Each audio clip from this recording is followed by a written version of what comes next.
بسم اللہ الرحمن الرحیم نحمدہ ونصلی علی رسولہ الکریم والحمد للہ رب العالمین۔ کتاب حمد اللہ تعالی و شکری، یعنی اللہ تعالیٰ کی حمد اور اس کے شکر کا بیان۔ اس کا پہلا باب ہے باب وجوب شکر۔ تو امام نووی رحمہ اللہ قرآن اور حدیث کی روشنی میں یہ بیان فرما رہے ہیں کہ اللہ اور اس کے رسول کے نزدیک شکر کی کتنی زیادہ اہمیت ہے، یعنی اللہ تعالیٰ کی حمد بھی بیان کی جائے، اس کا شکر بھی ادا کیا جائے، تو اس سے انسان اللہ کا پسندیدہ بن جاتا ہے اور اللہ تعالیٰ اس پر نعمتوں کی کثرت کرتے ہیں۔ قال اللہ تعالی فاذکرونی اذکرکم واشکروا لی ولا تکفرون۔ اللہ جل شانہ کا ارشاد ہے، مجھ کو یاد کرو میں تم کو یاد رکھوں گا، اور میری شکر گزاری کرو اور میری ناشکری مت کرو۔ تو اس میں پہلا تو ہے کہ اللہ کو یاد کرو، اللہ کا ذکر کرو۔ تو اس میں ذکر لسانی بھی ہے، یعنی زبان سے جیسے ذکر کیا جاتا ہے۔ اس کے علاوہ ذکر سے مراد یہ ہے کہ اللہ تعالیٰ کی اطاعت کی جائے، فرما برداری کی جائے، یعنی ہر کام میں اللہ کا دھیان رکھا جائے، اللہ کی یاد ہو کہ یہ میرا کام اللہ کو کہیں ناراض تو نہیں کر دے گا، اور ہر کام سے پہلے دیکھا جائے کہ میرا یہ کام اللہ کی خوشنودی کا سبب ہو۔ تو یہ در حقیقت اللہ کی یاد ہے۔ اسی طرح فرمایا وَاشْكُرُوا لِي وَلَا تَكْفُرُونَ، تو اس کا مطلب یہ کہ منعم کی نعمتوں کا اعتراف بھی کرے اور اس نعمت دینے پر اس کا شکر بھی ادا کرے، ناشکری نہ کرے۔ تو شکر کی حقیقت یہ ہے کہ بندہ اس نعمت کا شکر زبان سے بھی کرے، دل سے بھی اقرار کرے اور اعضاء سے بھی اللہ تعالیٰ کی فرما برداری کرے، تو یہ اصل شکر ہوگا۔ وقال تعالی لئن شکرتم لازیدنکم، اللہ جل شانہ کا ارشاد ہے اگر تم شکر کرو گے تو تم کو زیادہ نعمت دوں گا۔ جیسے کہ ایک روایت میں بھی ہے کہ نبی کریم صلی اللہ علیہ وسلم نے فرمایا کہ جس کو شکر کی نعمت دے دی گئی تو وہ زیادتی نعمت سے محروم نہ رہے گا، یعنی جتنا زیادہ شکر ادا کریں گے اللہ تعالیٰ اس نعمت میں اضافہ فرمائیں گے۔ اور بعض بزرگوں کا قول ہے کہ اگر اسلام اور ایمان کی نعمت کا شکر کرو گے تو اللہ تعالیٰ اس میں زیادتی فرمائے گا اور مقام احسان اور مشاہدہ تک پہنچا دے گا، یعنی اللہ تعالیٰ اس میں بھی ترقی عطا فرمائیں گے۔ تو اس سے بھی ہمیں شکر کرنے کی اہمیت معلوم ہوئی اور اللہ کے ذکر کی اہمیت معلوم ہوئی کہ خود اللہ تعالیٰ اس کا حکم فرما رہے ہیں۔ وقال تعالی وقل الحمد للہ، اللہ جل شانہ کا ارشاد ہے کہ فرما دیں کہ سب تعریفیں اللہ کے لائق ہے، سب تعریفیں اللہ ہی کے لیے ہیں۔ چاہے ہم دنیا میں کسی کی تعریف کریں، کسی کے حسن کی تعریف کریں، یا کوئی ایسی چیز ہو جو اس کو دیکھ کر ہماری زبان سے فوراً اس کی تعریف نکل آئے، تو اگر گہری نظر سے دیکھا جائے تو یہ تمام خوبصورت چیزوں کے پیچھے اللہ ہی کا ہاتھ ہے، یعنی اللہ پاک نے ہی ہر چیز کو حسن خوبصورتی عطا فرمائی، تو در حقیقت تمام تعریفیں اللہ ہی کے لیے ہیں۔ اس میں جو الف لام ہے، یہ الف لام استغراق کے لیے بھی ہے، یعنی تمام تعریفیں جو ہیں وہ ساری کی ساری اللہ کے لائق ہے۔ وقال تعالی وآخر دعواہم ان الحمد للہ رب العالمین، اللہ جل شانہ کا ارشاد ہے اور ان کی آخری بات یہ ہوگی کہ الحمدللہ رب العالمین، کہ تمام تعریفیں رب العالمین کے لیے ہیں۔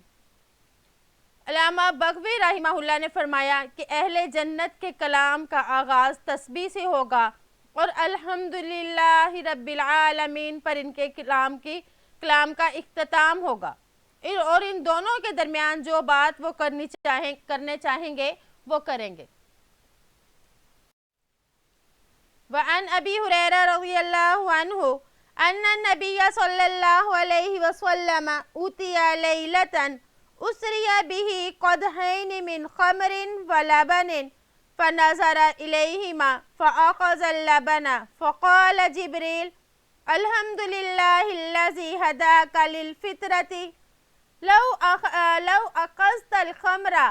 غوت امتک۔ حضرت ابو ہریرہ رضی اللہ عنہ سے روایت ہے کہ معراج کی رات نبی صلی اللہ علیہ وآلہ وسلم کے پاس شراب اور دودھ کے 2 پیالے لائے گئے۔ آپ صلی اللہ علیہ وآلہ وسلم نے ان کو دیکھ کر دودھ کے پیالے کو اٹھا لیا تو حضرت جبرائیل علیہ السلام نے فرمایا الحمدللہ، یعنی تمام تعریفیں اللہ کے لیے ہیں کہ اللہ پاک نے آپ کو اسلام کی جانب رہنمائی فرمائی۔ اگر آپ شراب کا پیالہ اٹھا لیتے تو آپ کی امت گمراہ ہو جاتی۔ تو اس میں یہ بتایا گیا کہ آپ صلی اللہ علیہ وآلہ وسلم کے پاس 2 پیالے لائے گئے، اسریہ بہ بقدحین، اور اس کے بعد جو ہے یہ ایک عبارت محذوف ہے، وہ عبارت یہ ہے اختر ایہما شئت، یعنی آپ کے پاس پیالے لانے کے بعد کہا گیا کہ اختر، آپ اختیار کیجئے، ایہما شئت، ان دونوں میں سے جو آپ چاہیں۔ تو آپ صلی اللہ علیہ وآلہ وسلم نے دودھ کے پیالے کو لے لیا تو حضرت جبرائیل علیہ السلام نے اس پر فرمایا الحمدللہ۔ تو اس سے معلوم ہوا کہ حضرت جبرائیل جو فرشتوں کے سردار ہیں وہ بھی الحمدللہ فرماتے ہیں، وہ بھی الحمدللہ کہتے ہیں، اللہ کا شکر ادا کرتے ہیں۔ تو الحمدللہ کا کلمہ ایسا ہے کہ اس کو نبیوں نے بھی استعمال کیا، فرشتوں نے بھی کیا، اور اللہ پاک نے خود قرآن میں بھی اس کا بار بار تذکرہ کیا، اور اسی طرح آپ صلی اللہ علیہ وآلہ وسلم کے احادیث میں بھی اس کلمے کی فضیلت بیان کی گئی۔ بہرحال تو اس میں حضرت جبرائیل علیہ السلام نے فرمایا کہ اللہ کا شکر ہے کہ اللہ نے آپ کے دل میں یہ بات ڈال دی اور آپ نے دودھ لے لیا۔ تو یہاں پر انہوں نے فرمایا للفطرۃ، فطرت کا لغوی معنی تو ہے پیدائشی قوت یا طبیعت یا صلاحیت، عادت وغیرہ، لیکن یہاں پر فطرت سے مراد اسلام اور استقامت ہے۔ تو مطلب یہ کہ آپ نے اپنی امت کے لیے دین پر اور استقامت جو ہے اس کو پسند فرمایا کہ دودھ جو ایسی چیز ہے کہ دودھ میں مکمل غذا ہے، دودھ پانی اور روٹی دونوں کی کمی کو پورا کر دیتا ہے، یعنی روٹی اور پانی دونوں کے قائم مقام بن جاتا ہے، اور یہ بہت ہی مفید اور بہترین چیز ہے۔ تو اس کے انتخاب پر حضرت جبرائیل علیہ السلام نے اللہ کی تعریف کی۔ تو آپ صلی اللہ علیہ وآلہ وسلم نے شراب کو نہیں پیا، کیونکہ شراب جو ہے یہ تو تمام گناہوں کی جڑ ہے، اور یہ تمام جو ہے اس کو ام الخبائث کہتے ہیں۔ تو اس وجہ سے آپ صلی اللہ علیہ وآلہ وسلم نے دودھ ہی کو پسند فرمایا۔ بہرحال ہمارا اس میں جو باب کے ساتھ مناسبت تھی وہ حضرت جبرائیل علیہ السلام کے کلمے الحمدللہ کے ساتھ تھی۔ وعنہ عن رسول اللہ صلی اللہ علیہ وسلم قال كل امر ذی بال لا يبدأ فیہ بالحمد للہ اقطع۔ انہی سے یعنی حضرت ابو ہریرہ رضی اللہ عنہ سے روایت ہے کہ رسول اللہ صلی اللہ علیہ وآلہ وسلم سے وہ روایت فرماتے ہیں کہ آپ صلی اللہ علیہ وآلہ وسلم نے ارشاد فرمایا ہر شان والا کام جس کو اللہ کی حمد سے شروع نہ کیا جائے تو وہ ناقص ہوتا ہے۔ ذی بال، بال اصل میں دل کو کہتے ہیں، تو اس سے مراد اہمیت والا، شرف والا کام یا معاملہ ہے۔ یہ حدیث متعدد الفاظ کے ساتھ احادیث کی کتابوں میں موجود ہے۔ ایک دوسری روایت میں ہے کلو کلام لم یبدأ فیہ بحمد اللہ فہو اجزم، یعنی ہر وہ کلام جس کی ابتدا اللہ کی حمد سے نہ کی جائے تو وہ ناقص ہے۔ اور ایک روایت میں ہے کلو کلام لا یبدأ فیہ بالشہادۃ فہو اجزم، اور بعض روایات میں یہ الفاظ بھی ملتے ہیں کل امر ذی بال لا یبدأ فیہ بسم اللہ و بذکر اللہ فہو اقطع۔ تو خلاصہ یہ کہ بعض روایات میں بسم اللہ سے شروع کرنا مذکور ہے اور بعض روایات میں حمد سے، تو اس لیے علماء نے فرمایا کہ مستحب ہے کہ آدمی بسم اللہ اور الحمدللہ دونوں کو ہی جمع کر لے، اور بسم اللہ اور الحمدللہ کا پڑھنا یہ ہر اس کام کے شروع میں پڑھنا مستحب ہے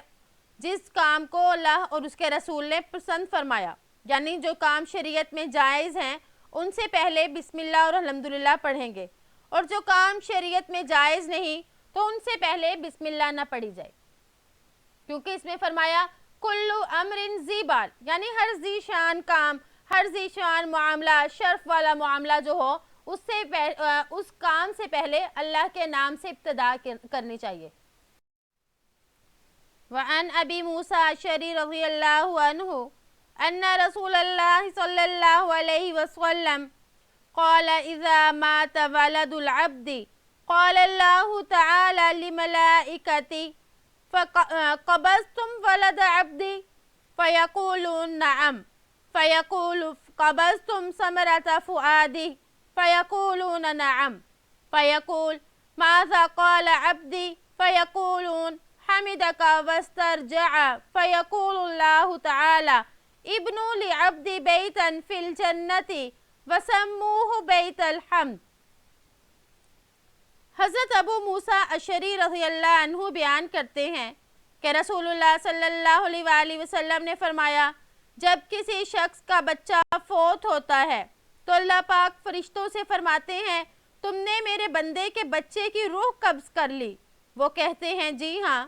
اللہ تعالیٰ فرماتے ہیں کہ تم نے اس کے دل کے پھل کو چھین لیا؟ وہ جواب دیتے ہیں جی ہاں۔ اللہ پوچھتے ہیں تو میرے بندے نے کیا کہا؟ وہ جواب دیتے ہیں کہ انہوں نے تیری تعریف کی اور انا للہ و انا الیہ راجعون پڑھا۔ استرجع کا مطلب انا للہ و انا الیہ راجعون ہے۔ اس پر اللہ فرشتوں کو حکم دیتے ہیں کہ تم میرے اس بندے کے لیے جنت میں گھر بناؤ اور اس کا نام بیت الحمد رکھو۔ تو اس حدیث سے معلوم ہوتا ہے کہ جب آدمی مصیبت پر صبر کرتا ہے تو اس کا بدلہ اس کو بہت ہی زیادہ دیا جاتا ہے۔ اور دوسری بات اس سے یہ بھی معلوم ہوئی کہ جو حال بھی آئے آدمی اس پر اللہ کی رضا پر راضی ہی رہے اور جزا فضا نہ کرے، جیسے کہ ایک حدیث کا بھی مفہوم ہے کہ جزا فضا کرنے سے وہ چیز تو واپس نہیں لوٹے گی لیکن اپنا ثواب بھی ہم کھو دیں گے۔ اب اللہ تعالیٰ نے جو فرشتوں سے پوچھا، حالانکہ اللہ پاک تو علام الغیوب ہیں، ہر چیز کو جاننے والے ہیں، تو اللہ پاک نے فرشتوں سے اس لیے پوچھا کہ دیکھو تم نے جس مخلوق پر خون ریزی کا الزام لگایا تھا ان کو دیکھو کہ وہ ہر حال میں میری تعریف کر رہے ہیں، جس طرح یہ شخص دنیا میں ہر موقع پر میری تعریف کرتا تھا، تو اس کو جنت میں گھر بھی اسی مناسبت سے ایسا دو جس کا نام بیت الحمد ہو، تاکہ سب کے سامنے یہ بات بھی ظاہر ہو جائے کہ یہ وہ شخص ہے جو ہر حال میں اللہ کی تعریف کرتا تھا۔ تو اللہ تعالیٰ فرشتوں کے سامنے انسان کی عظمت کو بڑھانے کے لیے پوچھیں گے، تو اس سے بھی ہمیں شکر، اللہ تعالیٰ کا شکر ادا کرنے کی فضیلت معلوم ہوئی۔ وعن انس رضی اللہ عنہ قال قال رسول اللہ صلی اللہ علیہ وسلم ان اللہ لیرضى عن العبد یأکل الاکلۃ فیحمدہ علیہا ویشرب الشربۃ فیحمدہ علیہا۔ حضرت انس رضی اللہ عنہ بیان کرتے ہیں کہ رسول اللہ صلی اللہ علیہ وآلہ وسلم نے فرمایا کہ اللہ تعالیٰ اس بندے پر راضی ہوتے ہیں جو ایک لقمہ کھاتا ہے، اس پر اللہ کی تعریف کرتا ہے، پانی کا گھونٹ پیتا ہے تو اس پر بھی اللہ کی تعریف کرتا ہے۔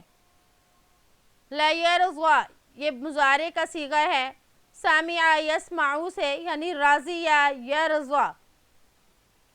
تو اس میں بتایا کہ اللہ تعالیٰ کے احسانات اور انعامات انسان پر اتنے ہیں کہ اگر انسان ان کا شکر ادا کرنا چاہے تو تب بھی ان کا شکر ادا نہیں کر سکتا،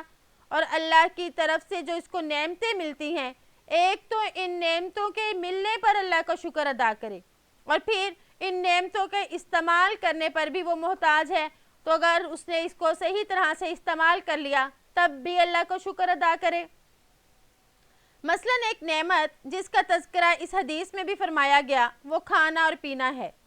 کہ اللہ تعالیٰ اس کھانے اور پینے کی چیز کو اتنی اگر ہمیں دے دیا تو ہم اس پر شکر ادا کریں، کیونکہ اللہ کے دینے کی وجہ سے ہی یہ چیز ہمارے تک پہنچی۔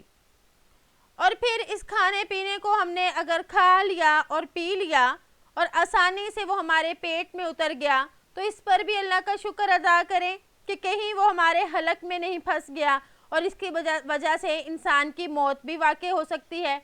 تو اللہ تعالیٰ نے اس کھانے کو پھر ہمارے لیے طاقت بنایا اور سارا اللہ کا نظام چلا، تو اس تمام پر ہمارا شکر کرنا بنتا ہی بنتا ہے، یعنی ہم نے ضرور شکر ادا کرنا ہے۔